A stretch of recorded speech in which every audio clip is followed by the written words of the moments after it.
Hello बच्चों, आज हम लोग टू बी कंटिन्यू किया जाए लाइन्स एंड एंगल्स को। क्लास 9th के लिए होगा chapter number 10 lines and angles, और एक्सरसाइज कवर करेंगे 10.4 और ये लास्ट एक्सरसाइज होगा। और क्वेश्चन कवर करेंगे 1 to 10, मतलब एक वीडियो और इसके बाद, और ये चैप्टर पूरी तरीके से कंप्लीट हो जाएगा। किस बुक से देखेंगे? तो न्यू एडिशन के आर डी शर्मा के बुक से देखेंगे। जो पीछे किताब दिख रहा है यही, या फिर हमारे हाथ में जो किताब दिख रहा है यही, ठीक है, इस बुक से देखेंगे। और इस पूरी बुक का डिटेल सोल्यूशन चाहिए, इजी एक्सप्लेनेशन चाहिए, तो भैया पिन कमेंट को थोड़ा चेक कर लीजिएगा, उसमें आपको एक प्लेलिस्ट मिलेगा और उस प्लेलिस्ट में इस पूरे का सोल्यूशन प्रोवाइडेड है। ठीक है, तो पिन कमेंट को जरूर चेक करना कंप्लीट सोल्यूशन के लिए, इजी एक्सप्लेनेशन के लिए। और मैथ्स आप अगर यहाँ कर रहे हो तो फिर भैया मैथ्स करा नहीं सकता है, मैथ्स हमेशा ईजी लगेगा। ठीक है, क्योंकि यहाँ कोई रिसर्च नहीं चल रहा है। ठीक है, यहाँ कोई भी किसी भी प्रकार का रिसर्च नहीं चल रहा है, इसके कारण मैथ्स ऑलवेज ईजी था, ईजी है और हमेशा ईजी रहेगा। ठीक है, यहाँ पढ़ लो तो फिर ईजी ही लगेगा मैथ्स। और 9th में मैथ्स अच्छा हो गया तो 10th में बवाल हो जाएगा। बिल्कुल टेंशन नहीं लेने का, पूरा कंप्लीट सोल्यूशन यही मिलेगा। ठीक है, कंप्लीट सोल्यूशन यही मिलेगा। Question number 1, which of the following statement are true? T for true and which are false? F for false. Give reason, reason भी बताना है। तो चलो ठीक है, पहले तो हम लोग देख लेते हैं कौन सा सही है कौन सा गलत है। If two line are intersected by a transversal then the corresponding angles are equal. दो लाइन अगर इंटरसेक्ट किया जा रहा है ट्रांसवर्सल के द्वारा, ठीक है, if two lines are intersected by a transversal, parallel line नहीं दिया है कहीं भी, टू लाइन्स दिया हुआ है, कहीं भी लाइन पैरेलल नहीं दिया है, then the corresponding angles are equal. अगर ये दोनों लाइन पैरेलल होता और ये ट्रांसवर्सल करता तो करस्पॉन्डिंग एंगल इक्वल होता है, तो सही था। लेकिन यहाँ पे लाइन का बातें हैं, तो ये एक लाइन है, ये दूसरा लाइन है और ये ट्रांसवर्सल ऐसे कटता है, तो क्या ये एंगल और ये एंगल इक्वल होगा? बिल्कुल नहीं, ये दोनों एंगल्स इक्वल नहीं होंगे, तो ये फॉल्स हो जाएगा। रीजन में क्यों सर? क्यों, रीजन भी तो पूछ रहा था, तो क्यों रीजन में क्या लिखोगे कि lines are not parallel. Line जो है वो पैरेलल नहीं है, जिसके कारण इस दोनों एंगल इक्वल नहीं होगा। ये तभी इक्वल होता है जब लाइन पैरेलल होता है, तो लाइन्स आर नॉट पैरेलल, खुद से लिख लीजिएगा। सेकंड में देखोगे, if two lines are parallel, अगर दो लाइन्स पैरेलल हैं are intersected by a transversal then alternate interior angles are equal, तो ट्रू, ये आपका ट्रू। क्यों सर? दो लाइन पैरेलल गिवन है, ट्रांसवर्सल कटता है, interior angle, alternate interior, Z का फॉर्मेशन, ये एंगल और ये एंगल हमेशा इक्वल होता है, जहां भी जेड बना वो उसको अल्टरनेट बोलते हैं, तो ये एंगल और ये एंगल इक्वल हो जाएगा, तो ये तो सही होगा ना, ये तो सही होगा। नेक्स्ट तीसरा में, two lines are perpendicular to the same line are perpendicular to each other, false होगा। दो लाइन जो हैं, क्या लिखा? Two lines are perpendicular to same line, ये एक लाइन है, ये लाइन भी 90 डिग्री और ये लाइन भी 90 डिग्री, तो भैया ये दोनों लाइन पैरेलल होता है, परपेंडिकुलर नहीं होता है, एक दूसरे का परपेंडिकुलर नहीं है, तो ये भी फॉल्स।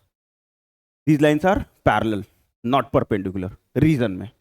चौथा में क्या लिखोगे? If two lines parallel to the same line are parallel to each other, अगर दो लाइन एक दूसरे से पैरेलल है,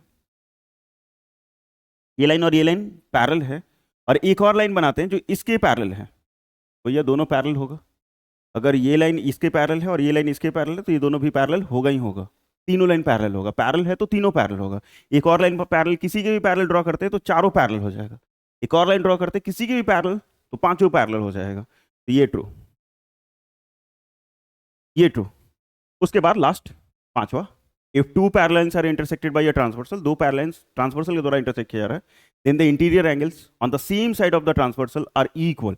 इंटीरियर एंगल, जिसको करस्पॉन्डिंग इंटीरियर एंगल बोलते हैं, को इंटीरियर एंगल बोलते हैं, ये दोनों एंगल इक्वल नहीं होता है, इस दोनों का सम 180 होता है। ये दोनों एंगल्स इक्वल नहीं होते हैं, इस दोनों का सम 180 होता है, तो भैया ये हो जाएगा फॉल्स। ठीक है, रीजन में लिखोगे sum of the two interior angles is 180 degree when lines are parallel, when lines are parallels. तो हो गया पहला, ट्रू फॉल्स टाइप में था। Question number 2, fill the blanks है, fill the blanks in each of the following to make the statement true. भरिए ताकि statement सही हो जाए। पहला, if two parallel lines are intersected by a transversal, दो parallel line intersected by a transversal, then each pair of corresponding angles are equal. ठीक है, दो पैरेलल लाइन है, ये ट्रांसवर्सल कटा, तो ये एंगल और ये एंगल इक्वल होगा, ऊपर ऊपर नीचे नीचे, पैरेलल के ऊपर पैरेलल के नीचे, जैसे ये दो पैरेलल बनाए और ये ट्रांसवर्सल कटा, तो ये एंगल और ये एंगल भी इक्वल होगा, सेम साइड में, इधर वाला किए इधर वाला भी हो सकता है। Next, if two parallel lines are intersected by a transversal then the interior angle on the same side of a transversal are क्या क्वेश्चन बोला? if the two parallel lines are intersected by a transversal, parallel हो गया, transversal intersect किया, then the interior angle of the same side में, या तो इधर लो या तो इधर लो, ऑफ द ट्रांसवर्सल आर, ये एंगल और ये angle, sum is 180, sum is 180, या फिर क्या लिख सकते हो,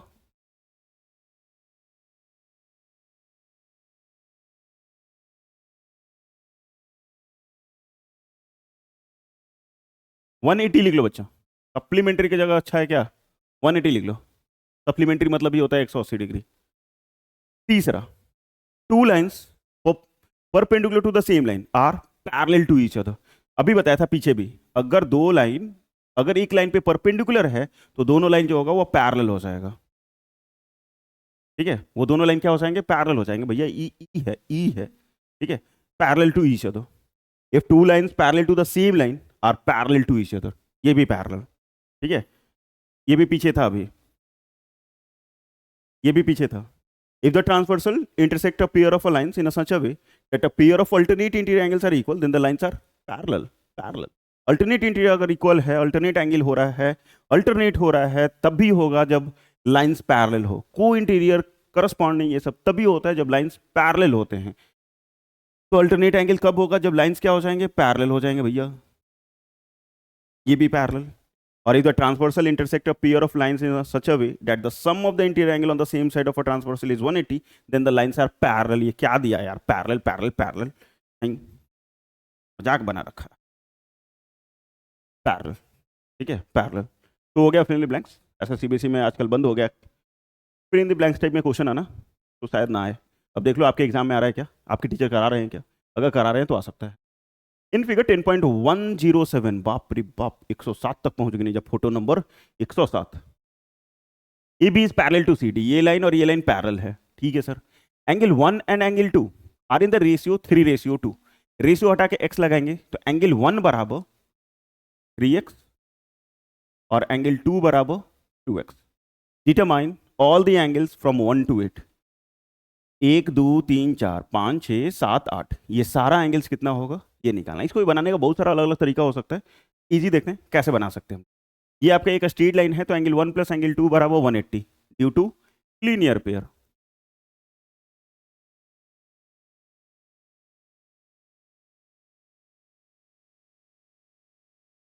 इसके कारण तो लीनियर पेयर के कारण, यहाँ आपका 3x और ये 2x, 180, बढ़िया, 180, then x is equal to 180/5।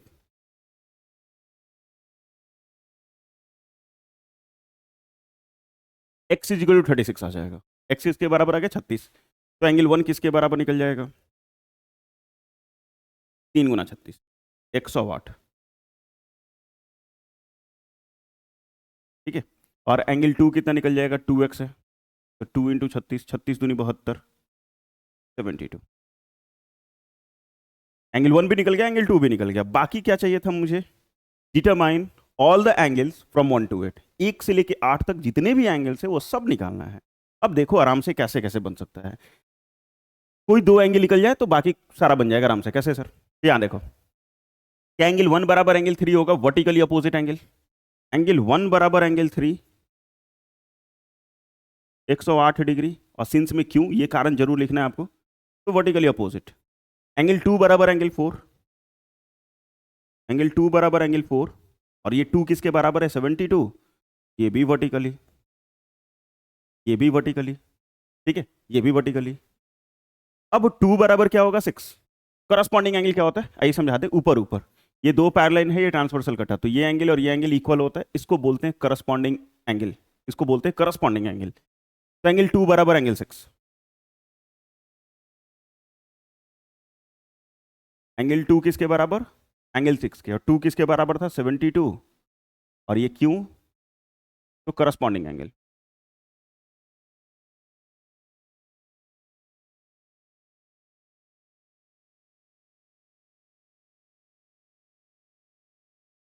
Corresponding angle पूरा भी लिख सकते हो। फिर एंगल 1 बराबर एंगल 5, ये भी करस्पॉन्डिंग एंगल, एंगल 1 बराबर एंगल 5, ये भी करस्पॉन्डिंग एंगल 108 डिग्री, और ये भी करस्पॉन्डिंग। पूरा लिख दो तो भी सही, शॉर्ट फॉर्म में लिख रहे हो तो भी कोई नहीं काटेगा, कोई नहीं काटेगा। अब देखो अब कैसे निकालेंगे। क्या एंगल 6 एंगल 8 के बराबर होगा? आमने सामने का एंगल इक्वल, एंगल 6 बराबर एंगल 8 और एंगल 5 बराबर एंगल 7। 5 108 था तो 108, 6 72 था तो 72। ये वर्टिकली अपोजिट एंगल और ये भी वर्टिकली अपोजिट। डिग्री डिग्री लगा दोगे, कहीं छूट जाए तो भी लगा लेना है अपने से। अंडरस्टूड है प्यारे? ये डिग्री में है, डिग्री में है, ठीक है, ये तो अंडरस्टूड है ना प्यारे? एकदम सर, ये बोले के बाद बा। चलो तो हो गई। दूसरा तरीका से भी बना सकते हैं, अल्टरनेट एंगल लगा के, को इंटीरियर लगा के कैसे भी बना सकते हैं। ये इजी रहा, बोला ना यहाँ इजी एक्सप्लेनेशन मिलेगा, तो यहाँ भैया इजी मिल गया। अब देखो यहाँ नेक्स्ट क्वेश्चन नंबर 4 में क्या बोल रहे हैं। इन फिगर 10.108, 108 नहीं बोलते, पॉइंट के बाद 108 बोलते, तो 108 108 L M and N are parallel lines, ठीक है। एल एम और एन, यहां लाइन एल दिख रहा है, एम दिख रहा है और एन दिख रहा है, ये तीनों लाइंस पैरेलल्स हैं।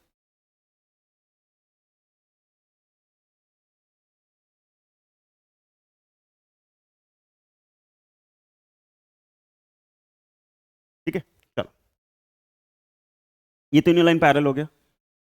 Parallel lines intersected by a transversal P, ये जो ट्रांसवर्सल आपको दिख रहा है वो पी इंटरसेक्ट कर रहा है कहाँ कहाँ, तो एक्स वाई जेड पे, यहाँ एक्स पॉइंट पे, ये वाई पॉइंट पे और यहाँ जेड पॉइंट पे respectively. Find angle 1 angle 2 angle 3, 1 2 3 angle क्या होगा, बस ये निकालना है।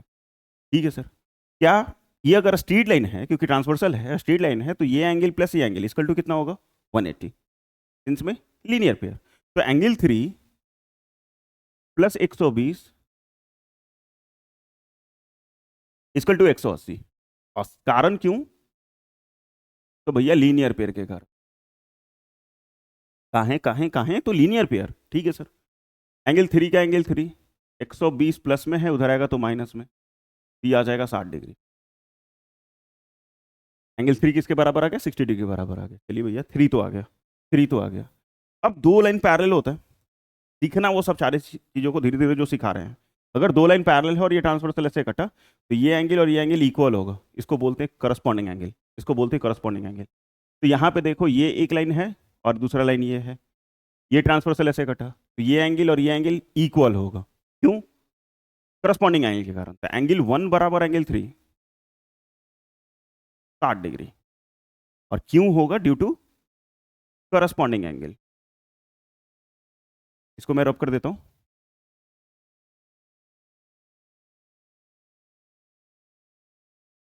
करस्पॉन्डिंग एंगल इक्वल हो गया। 1 निकल गया, 3 निकल गया, अभी भी 2 नहीं निकला है, 2 नहीं निकला है। अब देखा तो बबुआ दो लाइन पैरेलल हो, चलो आपको अल्टरनेट इंटीरियर सिखा दे। दो लाइन अगर पैरेलल है और ये ट्रांसवर्सल ऐसे करता है, तो जहां भी जेड का फॉर्मेशन होगा ना, तो ये एंगल और ये एंगल इक्वल होगा, इसको बोलेंगे alternate interior angle, alternate interior angle. तो यहाँ से देखो जेड का फॉर्मेशन हो रहा है, होगे सर जेड बनाता उल्टा जेड है, भैया जेड जैसा फॉर्मेशन होना चाहिए। तो ये एंगल और ये एंगल इक्वल होगा और इसको बोलते हैं alternate interior angle. Alternate interior angle मतलब एंगल 2 बराबर 120। आप अल्टरनेट इंटीरियर लिख के दो तो भी चलेगा, या फिर अल्टरनेट एंगल लिख के दो तो भी चलेगा। अल्टरनेट लिख के दो तो भी चलेगा, या अल्टरनेट इंटीरियर लिख दोगे तो भी चलेगा। Next question number 5। In figure 10.109 109 पे आ गए photo number. A B is parallel to C D, A B is parallel to C D, ठीक है sir. C D is parallel to E F, C D E F के parallel है, मतलब तीनों line एक दूसरे से पैरेलल है। फाइंड एंगल ए सी ई, ए सी ई ये वाला एंगल निकालना है, ये एंगल निकालना है। कैसे निकालोगे, चलो देखो एकदम आराम से इत्मीनान से देखेंगे। ए बी किसके पैरेलल है, सी डी के, सी डी किसके पैरेलल है, ई एफ के, मतलब तीनों लाइन पैरेलल है, ये तो पता हो गया। ये और ये तीनों ही पैरेलल है। को इंटीरियर समझिए, को इंटीरियर समझो। अगर ये दो लाइन है और ये ट्रांसवर्सल कटा, तो ये एंगल प्लस ये एंगल, इस दोनों का सम किसके बराबर, 180 डिग्री के बराबर। इसको क्या बोलते हैं हम लोग, को इंटीरियर एंगल। क्या यहाँ भी ये लाइन और ये लाइन ऐसे है और ये ट्रांसवर्सल ऐसे कट रहा है, तो ये एंगल प्लस ये एंगल बराबर 180 नहीं होगा, एकदम होगा। ये एंगल प्लस ये एंगल 180 नहीं होगा, एकदम होगा। तो यहाँ E F is parallel to C D, ऊपर लिख दिए हैं, इसका नाम लिखोगे angle F E C plus angle E C D equal to 180। और सिंस में क्यों? तो को इंटीरियर एंगल, को इंटीरियर एंगल, इसका वैल्यू 130 दिया हुआ है।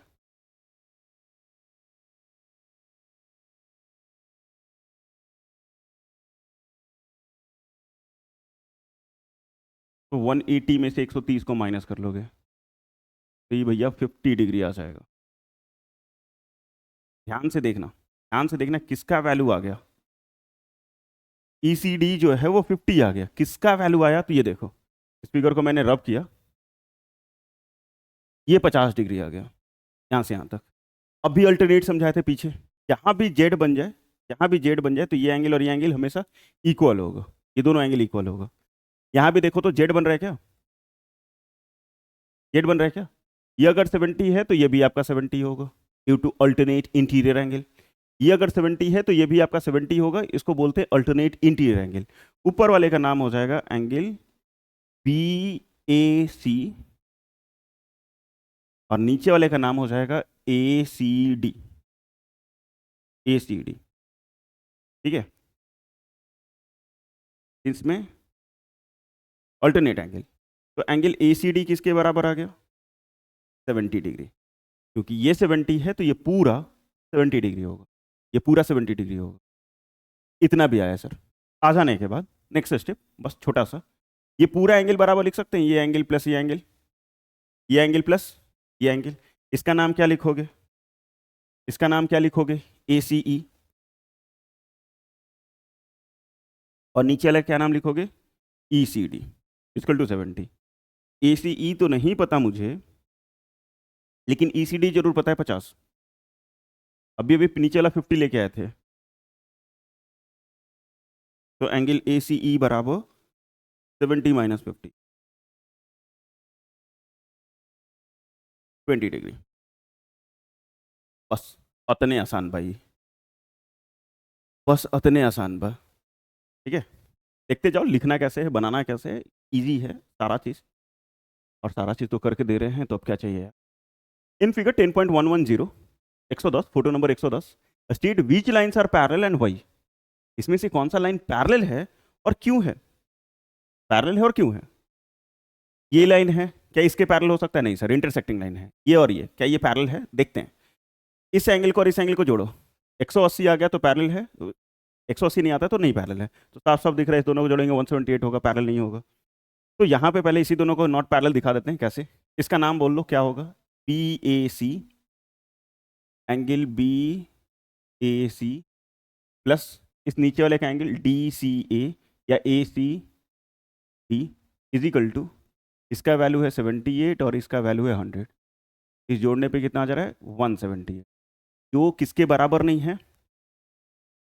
Angle BAC plus angle ACD is not equal to 180। इसके बराबर नहीं है तो 180 के बराबर नहीं है। Therefore line BA is not parallel. Not parallel का सिंबल देखो, दो लाइन ऐसे करोगे पैरेलल टाइप में और इसको यहाँ से काट दीजिएगा, तो ये नॉट पैरेलल का सिंबल हो जाएगा। Is not parallel to line CD, not parallel to CD। ये दोनों लाइन पैरेलल नहीं है। अब कौन पैरेलल है? देखो तो बबू है जैसे जेड बना था का, और ये 100 है तो ये भी 100 है, ये 100 है तो ये भी 100 है। इस एंगल का नाम क्या लिखोगे? इस वाले नाम EDC। EDC किसके बराबर हो रहा है? तो DCA 100 डिग्री के बराबर, that is alternate interior angle या simply alternate angle. Therefore DE is parallel to AC या CA, आप जो लिख लो, AC लिखो CA लिखो, फर्क नहीं पड़ता है, सेम ही है। तो हो गया। वही पूछ रहा था तो अल्टरनेट के कारण पैरेलल है, और ये 180 नहीं था इस कारण पैरेलल नहीं है। क्वेश्चन नंबर 7 इन फिगर 10.111 111, आगे नहीं बढ़का सा फोटो में, if L is parallel to M। L कहाँ दिख रहा है? यहाँ पे। L किसके पैरेलल है? M के, मतलब ये लाइन और ये लाइन पैरेलल है, ठीक है sir. N is parallel to P, N is parallel to P, ये दोनों लाइन भी पैरेलल है। एंगल 1 बराबर 85, ये जो है वो किसके बराबर है, 85 डिग्री के बराबर है। ऐसा क्वेश्चंस बनाने में बहुत मजा आता है, मजाक नहीं सच में। फाइंड करने वाला जो चीज़ें होता है ना, बहुत मजा आता है। मुझे लिखना पड़ रहा है यहाँ पे, अगर देखोगे तो हमको लिख लिख के बनाना पड़ता है, लेकिन अगर मान लीजिए सिर्फ ऐसा समझाना हो तो यूं बन जाएगा, 5-5 10-10 सेकंड में आंसर आ जाएगा, 5-5 10-10 सेकंड में आंसर आ जाएगा। जैसे यहाँ पे ये सब पैरेलल का चीज़ें हटा दिया जाए चोचला, तो एंगल 185 है, एंगल 2 निकालना है। ये एंगल जितना होगा उतना ही ये एंगल होगा, करस्पॉन्डिंग एंगल के कारण ये 85, ये एंगल प्लस ये एंगल 180 माइनस करेंगे भैया तो 95 आ जाएगा। Angle 2 95 answer. कितना ही देर लगा, बिल्कुल देर नहीं लगा सर। लेकिन बनाएंगे कैसे, ये देखो। पहले n is parallel to p, n line जो है वो p के पैरेलल है, ठीक है। तो एंगल 1 बराबर एंगल 3, और ये 85 डिग्री। इनमें क्यों,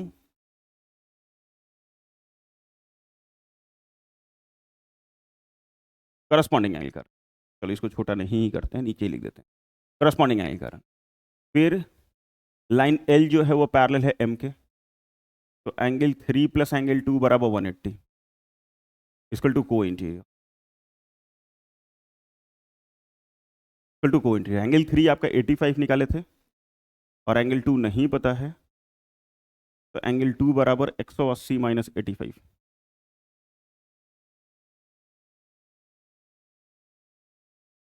तो 95।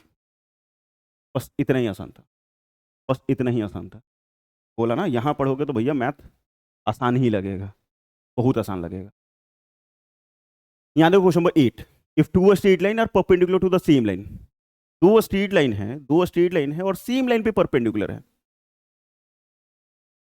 देखो 180 डिग्री पे है, मतलब स्ट्रेट लाइन हो गया, और दो परपेंडिकुलर लाइन बनाते हैं इस पे। देखो 90 डिग्री, एक लाइन और एक और परपेंडिकुलर खींचते हैं, इसको बना देते हैं ऐसे, ठीक है। इस लाइन का नाम ले लेते हैं L, इसका नाम M, और इसका नाम N। यहाँ 90 दिया हुआ है। क्वेश्चन क्या बोल रहा है, if two straight lines are perpendicular to the same line. दो स्ट्रेट लाइन एक दूसरे पे परपेंडिकुलर है, मतलब इसी सेम लाइन पे परपेंडिकुलर, एक दूसरे पे नहीं, सॉरी, इस लाइन पे परपेंडिकुलर है L पे। प्रूव दैट करो they are parallel to each other. पीछे फिल द ब्लैंक्स में था, यहाँ प्रूव करने को बोल रहा है। मतलब ये एंगल और ये एंगल पैरेलल, सॉरी दोनों लाइन पैरेलल है, ये प्रूव करना है। तो पहले तो आपको दिया हुआ क्या है कि लाइन M जो है वो परपेंडिकुलर है किस पे, L पे, और लाइन N जो है ये भी परपेंडिकुलर है L पे। M परपेंडिकुलर है L पे, N परपेंडिकुलर है L पे, दोनों परपेंडिकुलर है L पे, ठीक है सर। मतलब ये इसको एंगल 1 ले लें, इसको एंगल 1 ले लें और इसको एंगल 2 ले लें, तो क्या एंगल 1 बराबर 90 और एंगल 2 बराबर भी 90, एंगल 1 बराबर एंगल 2 90 डिग्री। ये एंगल और ये एंगल दोनों इक्वल है, डेट इज करस्पॉन्डिंग एंगल।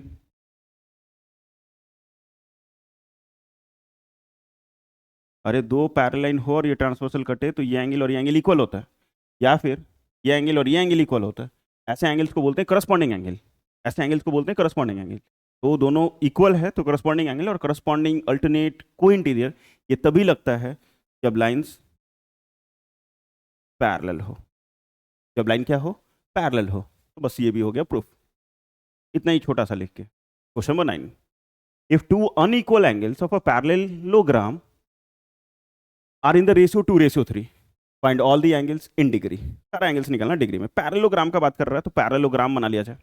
थोड़ा बहुत प्रॉपर्टी पता होगा, नहीं पता होगा तो क्वाड्रिलेटरल चैप्टर पढ़ेंगे आने वाले दिनों में, ठीक है। क्वाड्रिलेटरल चैप्टर पढ़ेंगे तो उसमें आपको पढ़ना है पैरेललोग्राम के बारे में, ठीक है। ऐसे 8 क्लास में पैरेललोग्राम था, पढ़े थे।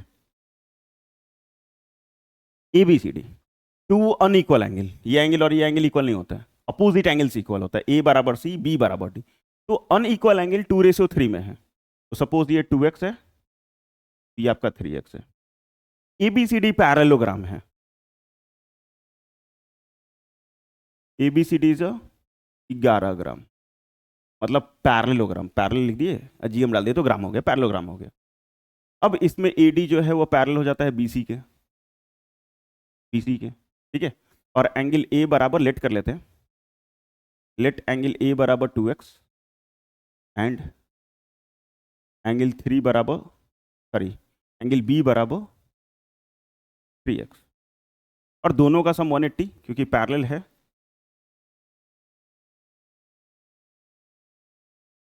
को इंटीरियर के कारण, ठीक है, को इंटीरियर के कारण, क्योंकि दो लाइन पैरेलल हो, ऐसे ट्रांसवर्सल कटा, तो ये एंगल और ये एंगल, इस दोनों का सम 180 डिग्री, इसको बोलते हैं को इंटीरियर एंगल।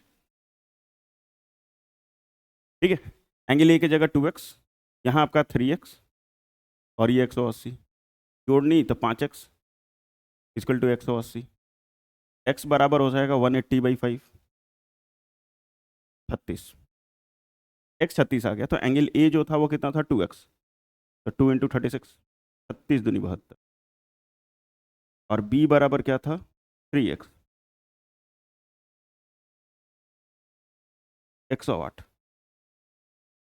पूछ रहा था find all it's angle in degree, सारा एंगल चाहिए। तो एंगल ए एंगल सी के बराबर हो जाएगा। एंगल ए आपका 36 आया, 72 आया था, तो 72 दो बार 72 हो जाएगा, और एंगल बी एंगल डी के बराबर हो जाएगा 108। कारण सर क्या लिखे सिंस में, तो opposite angles of parallelogram, opposite angles of parallelogram, since में लिख लोगे अपोजिट एंगल ऑफ पैरेललोग्राम। तो 9 भी हो गया। नेक्स्ट क्वेश्चन नंबर 10 पे आगे नहीं जा, हमने क्या टेंशन लेवे कि नहीं है, अब हो जाए। In figure 10.112 112 number photo, angle 1 बराबर 60 डिग्री, एंगल 1 जो है 60 डिग्री, और एंगल 2 बराबर 2/3 2/3 of a right angle, prove that L is parallel to M. तो एंगल 1 60 है, कोई बात नहीं, और एंगल 2 जो है वो 2/3 है राइट एंगल का, राइट मतलब 90, 3 से काट दिए तो 30, 30 दूनी 60, तो एंगल 1 एंगल 2 इक्वल हो गया 60 डिग्री के कारण। अब ये एंगल और ये एंगल इक्वल है, देखे में करस्पॉन्डिंग एंगल लगा था, देखे में क्या लगा था, करस्पॉन्डिंग एंगल, तो डेट इज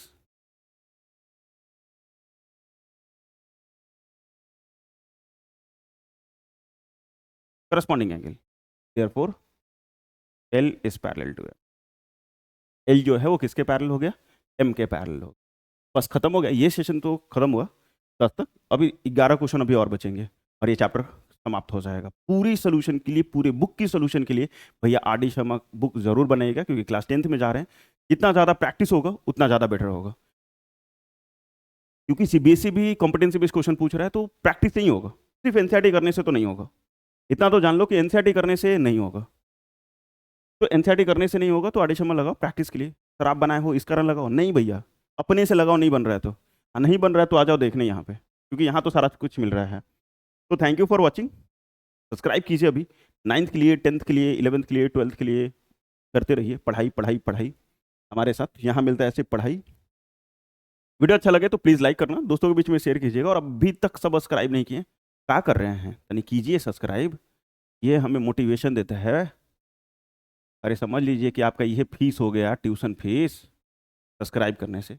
और किसी प्रकार का कोई समस्या है तो कमेंट करके बताओ, कोशिश करेंगे कि उसका सोल्यूशन प्रोवाइड किया जाए। तो कब से लिखो कमेंट सेक्शन में, जय हिंद जय भारत, तब तक पढ़ते रहो, मस्त रहो।